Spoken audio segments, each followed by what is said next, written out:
नमस्कार दोस्तों, उत्तराखंड मुक्त विश्वविद्यालय के सामुदायिक रेडियो हेलो हल्द्वानी में आपका बहुत स्वागत है। 91.2 मेगाहर्ट्ज की फ्रीक्वेंसी पर आप इस रेडियो को सुन पाते हैं। अंतर्राष्ट्रीय महिला सप्ताह हम लोग मना रहे हैं और संयुक्त राष्ट्र संघ ने जो थीम दी है इस बार महिला दिवस की कि वीमेन इन लीडरशिप, तो इसे केंद्र में रखकर हम लोग इसके इर्द गिर्द चर्चाएं कर रहे हैं लगातार। आज हम महिला अध्ययन पर चर्चा करेंगे। विमेन स्टडी डिपार्टमेंट जो विमेन स्टडी सब्जेक्ट एक एकेडमिक में नया शुरू हुआ है, वो क्या सब्जेक्ट है, उसके तहत क्या क्या पढ़ाई की जाती है, उस पर विस्तार से हम बात करेंगे। आज हमारे साथ फोन इन लाइन के साथ जुड़ी हुई हैं Tata institute of social sciences Mumbai में women study MA second year की स्टूडेंट हमारे साथ जुड़ी हैं। मृदुला केंथुरा मूलतः देहरादून से हैं, गढ़वाल से हैं। तो आज उनसे कई सारे सवाल करते हैं ताकि विमेन स्टडी डिपार्टमेंट को, सब्जेक्ट को हम और बेहतरी के साथ जान सकें। तो मृदुला, आपका बहुत बहुत स्वागत है हमारे इस कार्यक्रम में। सबसे पहले मैं जानना चाहती हूँ कि जो विमेन स्टडी का जो कोर्स है, इसका ओरिजिन कहाँ है, कहाँ से ये सब्जेक्ट आया, क्या इसके लिए कोई स्ट्रगल करना पड़ा? मैं चाहती हूँ सबसे पहले इस सब्जेक्ट के बारे में कुछ बेसिक आप बताएं।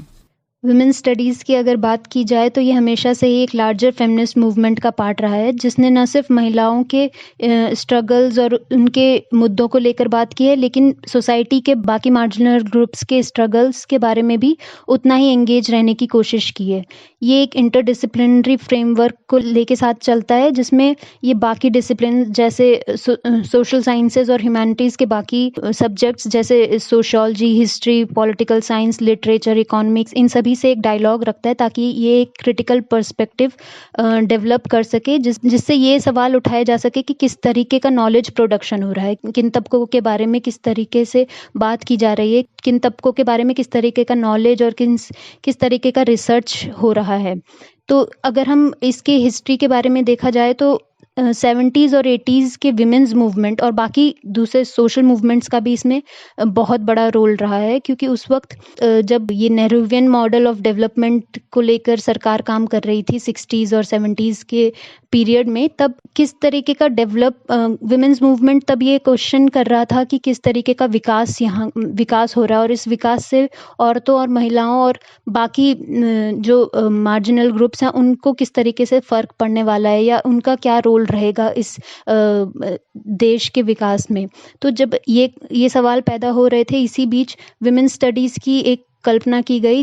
विमेन स्टडीज़ के ऐसे ये सोचा गया कि ये एक इंटेलेक्चुअल आर्म होगा, ये एक टूल होगा जिससे कि ना सिर्फ सवाल उठाए जा सके, लेकिन एक पूरा सोशल चेंज और सोशल ट्रांसफॉर्मेशन भी देखा जाए, ताकि किस तरीके से महिलाओं के बारे में क्या बातें की जा रही हैं, उनके इश्यूज़ क्या हैं, उनके मुद्दे क्या हैं, वो विकास में कैसा उनका क्या रोल रह सकता है, इन सभी को लेकर एक पूरा थ्योरी के साथ साथ एक्शन पर भी काम किया जा सके। तो 70 और 80 के दशक के विमेंस मूवमेंट में इस विमेन स्टडीज़ का बहुत बड़ा रोल रहा है। सबसे पहले विमेन स्टडीज़ का यूनिवर्सिटी SNDT यूनिवर्सिटी मुंबई में स्थापित की गई थी, जिसमें नीरा देसाई और वीना मजूमदार के नेतृत्व में ये यूनिवर्सिटी खोला गया था, जिसका एम यही था कि ये किस तरीके से इंक्लूसिव और एक सोशल जस्टिस के बेस पर काम कर सके। एक एकेडमिक डिसिप्लिन के तौर पे विमेन स्टडीज़ की स्थापना 1977 में SNDT यूनिवर्सिटी मुंबई में हुई थी, और उस वक्त कुछ 270 करके प्रोग्राम थे, जो कि बाद में 500 बढ़े, और अभी अगर देखा जाए तो कुछ 163 सेंटर्स हैं पूरे इंडिया में, जिसमें इग्नू और university of Madras, doctor BR Ambedkar university, Tata institute of social sciences, बाकी पटना यूनिवर्सिटी, बाकी मेजर यूनिवर्सिटीज़ में ये सेंटर्स अभी विमेन स्टडीज़ प्रोग्राम पढ़ाए जा रहे हैं। हालांकि अभी भी विमेन स्टडी सेंटर को कुछ बहुत स्ट्रगल करना पड़ता है, अभी भी उसका एक मार्जिनल रोल ही है पूरे एकेडमिक सीन में। अगर हम देखें, उसको उतना महत्व नहीं दिया जाता है जितना बाकी डिसिप्लिन्स को दिया जाता है, जैसे हिस्ट्री, सोशियोलॉजी वगैरह को। लेकिन UGC की तरफ से और बाकी जो विमेन स्टडीज़ के स्कॉलर्स और स्टूडेंट्स और प्रोफेसर्स हैं, उनके स्ट्रगल और उनके रिकमेंडेशंस और उनके जो पूरा काम है और जो उनका रिसर्च है उससे विमेन स्टडीज़ के प्रेजेंस को ग्रो और उसकी ग्रेट एकेडमिक और सोशल वैल्यू पर भी काम रहता है। मृदुला, बहुत अच्छी बात, बहुत अच्छे ढंग से आपने समझा। अब मैं अगला सवाल पूछना चाहती हूँ कि वुमेन स्टडी में आपका इंटरेस्ट कैसे जगा, क्योंकि ये एक बहुत ही पैटर्न, बहुत ही चलन में ये विषय नहीं है और बहुत कुछ चुनौतियां भी इस विषय को लेने की हो सकती हैं, तो आपका इंटरेस्ट इसमें कैसे जगा? मेरा वुमेन स्टडीज़ को लेकर इंटरेस्ट जब मैं बीए में थी तभी डेवलप हो रहा था, क्योंकि जब मेरा बीए फ्रेंच ऑनर्स में था और मैंने देखा कि हम यूरोप के फेमिनिस्ट हिस्ट्री के बारे में पढ़ रहे थे, हम सिमोन द बुवार के बारे में पढ़ रहे थे और किस तरीके से वहाँ की सोशल थ्योरीज ने और वहाँ के फेमिनिस्ट मूवमेंट ने एक सोशल चेंज लाने की विजन देखा था। वहाँ से मेरा वुमेन स्टडीज़ में इंटरेस्ट डेवलप होने लग गया, जहाँ पे मेरे को जेंडर और सेक्सुअलिटी और सोसाइटी में किस तरीके से काम कर रहा है साथ में, ये समझने का मुझे और जानने की इच्छा हुई थी। तो मैंने Tata institute of social sciences में अपना एनरोल करवाया। करियर को लेके इसमें क्या अपॉर्चुनिटीज हैं, कहाँ कहाँ हम इस कोर्स को करने के बाद काम कर सकते हैं? अगर करियर अपॉर्चुनिटीज़ की बात की जाए तो विमेन स्टडीज़ से पास आउट होकर हम काफ़ी सारे और डीप जा सकते हैं रिसर्च एरियाज़ में ही, क्योंकि काफ़ी सारी ऑर्गेनाइजेशन है, रिसर्च सेंटर्स है जो विमेन इशूज़ और LGBTQ ट्रांस पीपल और बाकी जो रीजनल कम्युनिटीज़ और मार्जिनल ग्रुप्स हैं उन पर रिसर्च में अभी भी काम कर रहा है। जैसे कि पहले भी बोला गया कि विमेन स्टडीज़ का मकसद सिर्फ थ्योरी डेवलप करना नहीं है और बल्कि सोशल एक्शन और ट्रांसफॉर्मेशन को लेकर भी काम करना है। तो इसमें रिसर्च की पॉसिबिलिटीज़ हैं और रिसर्च से किस तरीके से राइट्स और एडवोकेसी में भी हम जा सकते हैं। और प्लस अगर UGC नेट अगर क्लियर हो चुका है, करना है JRF और ये सब करके हम प्रोफेसरशिप में भी और लेक्चरशिप में भी जा सकते हैं।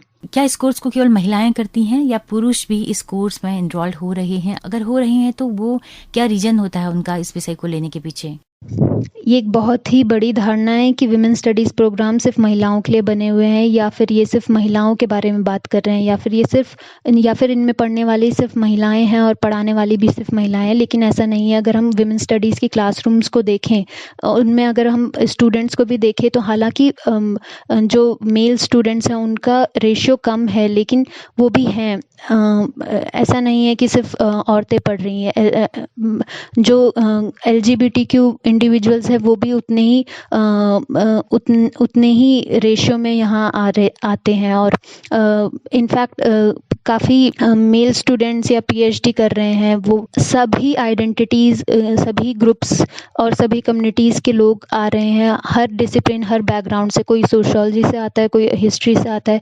इनफैक्ट प्रोफेसर्स का भी अगर हम देखें तो हर किसी की ट्रेनिंग विमेन स्टडीज़ में नहीं है, किसी की ट्रेनिंग हिस्ट्री में है, किसी की ट्रेनिंग ज्योग्राफी में है, किसी की ट्रेनिंग मेडिसिन में है, डॉक्टर हैं, कोई जर्नलिस्ट हैं, वो सब आ रहे हैं। और वो क्योंकि यहाँ पे सिर्फ महिलाओं के बारे में नहीं पढ़ रहे हैं, यहाँ पे पढ़ रहे हैं कि किस तरीके का नॉलेज प्रोडक्शन हो रहा है, किस तरीके एक क्रिटिकल पर्सपेक्टिव डेवलप करने की कोशिश है। तो इसमें सिर्फ ये नहीं देखा जा रहा है कि सिर्फ औरतें ही आएँ और वो बात करें। ये एक इंक्लूसिव स्पेस को इमेजिन कर रहा है, जिसमें हर सोसाइटी के कोई भी इंसान आ रहा है और वो अपने बारे में पढ़ रहा है,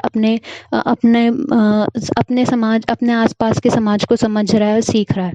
आपको क्या लगता है क्यों है विमेन स्टडी को पढ़ना जरूरी? इसकी रेलिवेंसी, इसकी प्रासंगिकता क्या है आज के टाइम पर? अभी के संदर्भ में अगर बात करें कि विमेन स्टडीज़ कैसे रेलिवेंट है या फिर विमेन स्टडी कोर्सेज क्यों पढ़ाए जाने चाहिए या स्टूडेंट्स को क्यों इनमें एनरोल करना चाहिए, तो ये कह सकते हैं कि जैसा मैंने पहले कहा कि women studies larger feminist movement का हमेशा से पार्ट रहा है। लेकिन ये जो रिलेशन है वुमेन्स मूवमेंट और वुमेन स्टडीज़ का, ये रिलेशन हालांकि ऑर्गेनिक है, लेकिन इसमें भी चेंजेस आए हैं इस दौरान। 80 के दशक में जो वुमेन्स मूवमेंट और वुमेन स्टडीज़ का रिलेशन था, वो शायद अब वैसा रिलेशन नहीं है।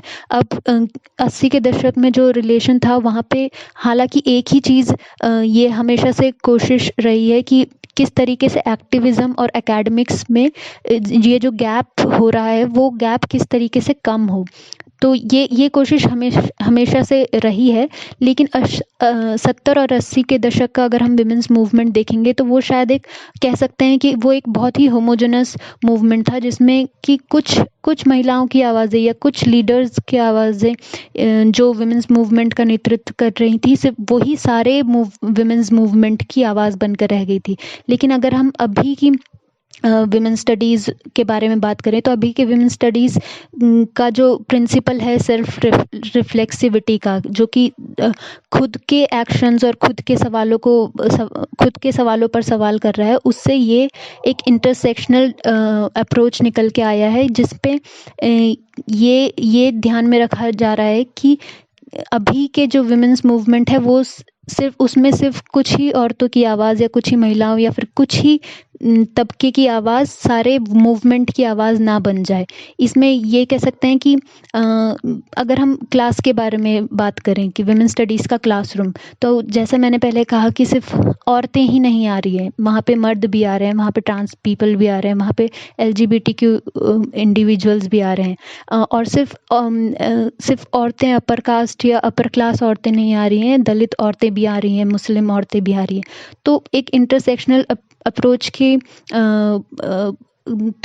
तरफ विमेन स्टडीज़, अभी का विमेन स्टडीज़ फेमिनिस्ट मूवमेंट के साथ काम कर रहा है, जहाँ पे एक इंसान की सिर्फ एक आइडेंटिटी को लेकर नहीं बात किया जा रहा है, लेकिन उस इंसान की काफ़ी जो मल्टीपल आइडेंटिटीज़ हैं, ना सिर्फ जेंडर और सेक्सुअलिटी को लेकर, but caste, class, religion, ethnicity और क्या सोशल लोकेशन है, इसमें ये कैसे समाज में प्ले आउट कर रहा है, इसको लेकर एक समझ बढ़ाई जा रही है। इस पर रिसर्च काम हो रहा है। और जैसा कि कहा कि ये एक इंटरडिसिप्लिनरी कोर्स है, तो ये सिर्फ हिस्ट्री में भी जा रहा है, हिस्ट्री को क्वेश्चन कर रहा है, हिस्टोरियोग्राफी को क्वेश्चन कर रहा है, सोशियोलॉजी के मेथड्स को क्वेश्चन कर रहा है कि वहाँ पे किस तरीके से नॉलेज प्रोडक्शन हुआ था, जर्नलिज्म में किस तरीके से रिप्रेजेंटेशन हो रहा है, या फिर किस तरीके से इकोनॉमिक्स और डेवलपमेंट पॉलिटिक्स में किस तरीके से एक इंटरसेक्शनल फ्रेमवर्क आ रहा है या नहीं आ रहा है। तो वुमेन स्टडीज़ का एक इंटरसेक्शनल फ्रेमवर्क अभी इस्टेब्लिश करने का बहुत बड़ा रोल रहा है। विमेन स्टडी जो कोर्स है उसका परफॉर्मा कैसा है, उसमें क्या क्या कोर्स होते हैं, कि डिप्लोमा है, सर्टिफिकेट है, MA है, PhD है, उसके बारे में कुछ बताओ मृदुला। अलग अलग यूनिवर्सिटीज़ में ये अलग अलग तरीके से रखा जाता है विमेन स्टडीज़। किन्हीं यूनिवर्सिटीज़ में ये सिर्फ एज अ MPhil प्रोग्राम और PhD प्रोग्राम ही प्रोवाइड किया जाता है विमेन स्टडीज़ में, कहीं MA, MPhil, PhD तीनों है। और अगर हम इसमें सर्टिफिकेट और डिप्लोमा कोर्सेज़ भी हैं, जो कि ज़्यादातर जो पुणे यूनिवर्सिटीज़ है वहाँ का जो विमेन स्टडीज़ सेंटर है, क्रांति ज्योति Savitribai Phule centre for women studies, वहाँ काफ़ी सारे डिप्लोमा कोर्सेज़ और सर्टिफिकेट कोर्सेज़ कराए जाते हैं। कई यूनिवर्सिटीज़ में जेंडर और सेक्सुअलिटी स्टडीज़ करके भी ये है। तो यहाँ पे ये डिफरेंस हो जाता है कि कुछ यूनिवर्सिटीज़ विमेन स्टडीज़ प्रोवाइड करती हैं, कुछ यूनिवर्सिटीज़ जेंडर स्टडीज़ प्रोवाइड करती हैं। अगर विमेन स्टडीज़ की कोर्सेज़ के बारे में बात की जाए तो विमेन स्टडीज़ को ज़्यादा डेवलपमेंट ओरिएंटेड ज़्यादा माना जाता है, लेकिन अगर उसके कोर्सेज़ के बारे में बात करे जाएँ तो इसमें विमेंस मूवमेंट के बारे में पढ़ाया जाता है, विमेंस हिस्ट्री और सोसाइटी के बारे में पढ़ाया जाता है, feminist theories, feminist perspectives, feminist science studies, एक जेंडर के लेंस से सारे स्ट्रीम्स और सारे डिसिप्लिन को देखा जाता है, और किस तरीके से सोशल रिसर्च में फेमिनिस्ट थ्योरीज और फेमिनिस्ट पर्सपेक्टिव्स आ सकेंगे, उन सबको ध्यान में रख के इस तरीके से पढ़ाया जाता है। हालांकि और जेंडर स्टडीज़ की अगर हम बात करेंगे तो जेंडर स्टडीज़ अमेरिकन स्कॉलरशिप से इंस्पायर हुआ था, जिसको ज़्यादा इंक्लूसिव भी माना जाता है। ये डिबेट हमेशा रहा है इंडिया में खासकर कि विमेन स्टडीज़ और जेंडर स्टडीज़ में डिफरेंस होना चाहिए या नहीं होना चाहिए, या किस तरीके से ये डिबेट रहा है कि क्यों विमेन स्टडीज़ कहना चाहिए और क्यों जेंडर स्टडीज़ कहना चाहिए। लेकिन डिफरेंस अभी यहाँ पे यही है कि जेंडर स्टडीज़ जो है वो अमेरिकन स्कॉलरशिप को देखकर इंस्पायर हुआ था। वहाँ पे जेंडर स्टडीज़ को ज़्यादा इंक्लूसिव माना जाता है क्योंकि वो सिर्फ विमेन के बारे में बात नहीं कर रहा है, लेकिन बाकी जो जेंडर आइडेंटिटीज़ हैं और जो LGBTQ लेंस है उस लेंस से हर स्ट्रीम और हर डिसिप्लिन को देखा जा रहा है। इस पे बहुत बड़ा डिबेट है अभी इंडिया में विमेन स्टडीज़ के ही अंदर और जेंडर स्टडीज़ के ही अंदर कि विमेन स्टडीज़ और जेंडर स्टडीज़ को हम अलग देखें या साथ में देखें। तो मृदुला, आपने बहुत अच्छे ढंग से इस पूरी सब्जेक्ट के बारे में हम सबको जानकारी दी। हम आपका बहुत शुक्रगुजार हैं कि आपने इतनी अच्छी जानकारी हमें दी। उम्मीद है आप आगे भी हमारे साथ जुड़ी रहेंगी। आपका बहुत बहुत शुक्रिया। तो दोस्तों, आप सुन रहे थे अभी 91.2 FM पर बदलते शहर की धड़कन हेलो हल्द्वानी कार्यक्रम। विमेन स्टडी डिपार्टमेंट पर इस सब्जेक्ट पर आज हमने बात की और फ़ोन से ये बातचीत हुई है। हो सकता है कि कुछ आवाज़ की दिक्कतें हों, कुछ सवाल की दिक्कतें हों, हम उसके लिए माफ़ी चाहेंगे। और इस कार्यक्रम में अंत तक आप हमारे साथ बने रहे, आपका भी बहुत बहुत शुक्रिया। अगर हमारे रेडियो के अलावा अगर सुनना चाहते हैं तो हमारा YouTube चैनल है, हमारा Facebook पेज है हेलो हल्द्वानी नाम से, आप वहां सुन सकते हैं। और इसी के साथ अपनी रेडियो मित्र सुनीता भास्कर को दीजिए इजाजत। नमस्कार।